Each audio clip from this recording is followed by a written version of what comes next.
Mr. Mack-Poole, 3-minute history, the telegrams. So when did the Cold War begin? A lot of historians disagree about this. Some say 1946, the Iron Curtain speech in Fulton, Missouri, Winston Churchill. Others point to the three conferences, TYP 123, Tehran, Yalta and Potsdam. Was that where the seeds of the Cold War were laid? And others say no, it was the telegrams sent by George Kennan and Novikov. So a little bit of context. Truman, Harry S. Truman, the President of the United States of America, was quite new in the role. It was due to the untimely death of Franklin Delano Roosevelt that the former Vice President, Harry S. Truman, became the President, and he felt like he needed some advice. Well, who better to turn to than George Kennan, who was the ambassador in Moscow. So he's an American in Moscow, he's got his ear to the ground, he understands the way the Soviets think, surely. And what he tells Truman is not too positive. It definitely escalates tensions.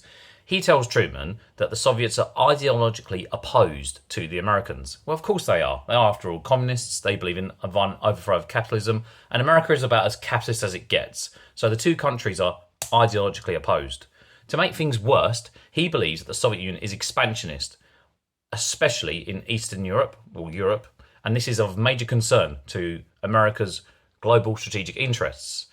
And he advises Truman to opt for containment, to contain Soviet influence. The reason that George Kennan's 8,000-word telegram sent in February 1946 is seen as impactful and very consequential is because it does seem to influence Harry S. Truman's thinking a lot. Truman does opt for containment. He opts for the Truman Doctrine, which is a more political sense of control against the Soviet Union to contain it. And, of course, the Marshall Plan, a massive economic investment. So we can see that this policy of containment, which Kennan advises, to be massively impactful. And the telegrams in 1946, the Truman Doctrines in 1947, as is the Marshall Plan. So undoubtedly, this telegram is of high impact. But what about Stalin? What's Stalin's response to this? Well, to set the Novikov telegram in context, you have to remember that the Iron Curtain speech is made in 1946. So Stalin's political antennas are going mad. He's really detecting a lot of hostility from America and Great Britain. So he asked Novikov, who's in Washington, in America, USA, he said, what's going on? What is happening in American political circles? What do they think of the Soviet Union? What do you think their policies are going to be? And Novikov's response, again, escalates tensions.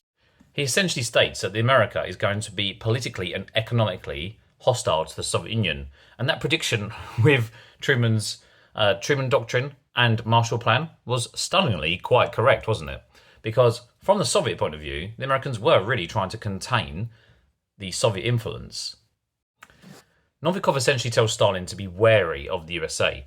So a lot of historians would regard the Kennan and Novikov telegram as a key start to the Cold War. Both sides definitely have a very hostile mindset after they are sent and read by the respective leaders of Truman and Stalin.